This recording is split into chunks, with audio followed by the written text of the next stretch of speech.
যেটা আমাদের রাখতে হবে সেটা হচ্ছে প্রথম কথা তো আমাদের সিরিয়াল জাতীয় খাবারটা রাখতে হবে, কিন্তু সেটা ডিপেন্ড করছে ধরুন যদি ওবেসিটি থাকে তখন আমরা সিরিয়ালটাকে একটু কন্ট্রোল করব, ঠিক আছে। এবং সিরিয়ালের মধ্যে আমরা কি রাখবো, এটি যেটা আমি একটু আগে বললাম, আমরা মিলেটস রাখতে পারি যদি, কারণ মিলেটস হচ্ছে আমরা বলছি এটাকে একটা ওয়ান্ডারফুল বা শ্রী অন্ন বলা হচ্ছে, মানে আমাদের প্রধানমন্ত্রী মাননীয় প্রধানমন্ত্রী এটাকে শ্রী অন্ন বলেছেন।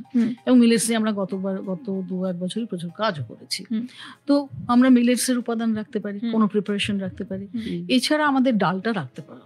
ডালটা কেন রাখতে হবে না, ডালটার মধ্যে যেহেতু আমাদের এই ধরুন ছোট বাচ্চাদের ক্ষেত্রে বা অ্যাডোলেসেন্টদের ক্ষেত্রে প্রোটিন রিকোয়ারমেন্টটা আমাদের একটা ভীষণ বড় দরকার।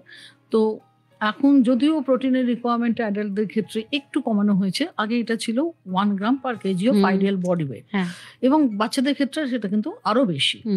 তো যত বয়স বাড়ছে প্রোটিনের চাহিদাটা একটু কমছে, কিন্তু আমরা প্রোটিনটা কোথা থেকে পাবো? সবসময় তো মাছ, মাংস, ডিম, দুধ আমরা পাচ্ছি না, কিন্তু ডালটা আমাকে রাখতে হবে। ডাল, ছোলা, বাদাম, ছাতু এগুলো আমরা অবশ্যই আমার খাবারে রাখবো, প্রতিদিনের খাবারে। তার সঙ্গে যেটা করতে হবে যে সিজনাল খাবারগুলো, যে ঋতুতে যে খাবারগুলো পাওয়া যায় সেই খাবারগুলো আমাদেরকে অবশ্যই প্রতিদিনের খাদ্য তালিকায় রাখতে হবে।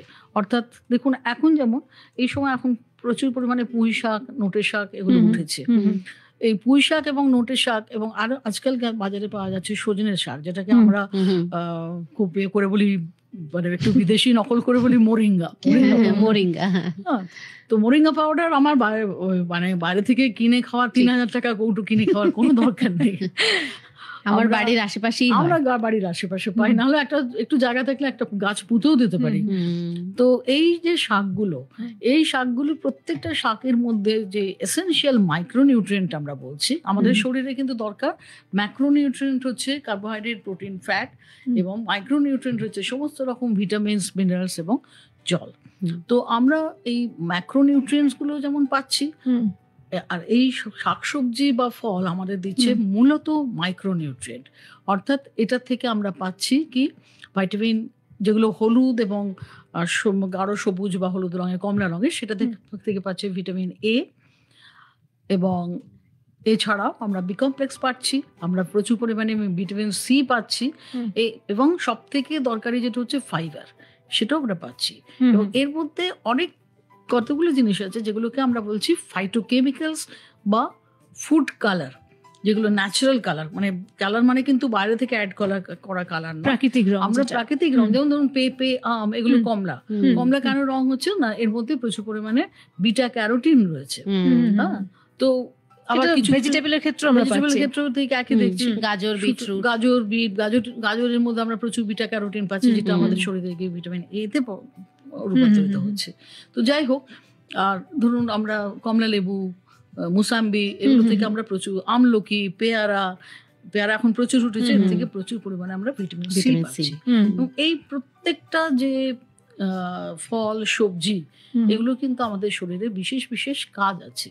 তারা আমাদের যেমন শরীরে ক্যালোরি, প্রোটিন, অণু, এগুলো নিউট্রিয়েন্ট যেমন দিচ্ছে, তার সঙ্গে সঙ্গে আমাদের ইমিউন সিস্টেমটাকে উন্নত করছে, ইমিউন সিস্টেমটাকে শক্তপোক্ত বাড়াচ্ছে, যার ফলে আমরা কিন্তু সহজে মানে অসুখ থেকে আমরা একটু রেহাই পেতে পারি।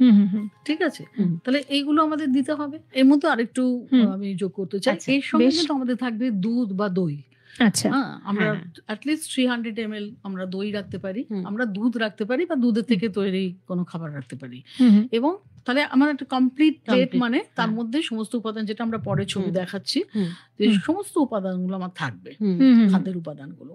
এবং এই যে দইয়ের ব্যাপারটা বললাম, দইয়ের বিষয়ে একটা কথা বলা দরকার, সেটা হচ্ছে দই থেকে আমরা অত্যন্ত আর একটা মানে প্রয়োজনীয় উপাদান পাই, সেটা হচ্ছে গাট মাইক্রোবায়োটা, ব্যাকটেরিয়া, যে আমাদের শরীরে কিন্তু আমাদের ইন্টেস্টাইনের মধ্যে প্রচুর পরিমাণে ব্যাকটেরিয়া থাকে, যেগুলো হচ্ছে উপকারী ব্যাকটেরিয়া।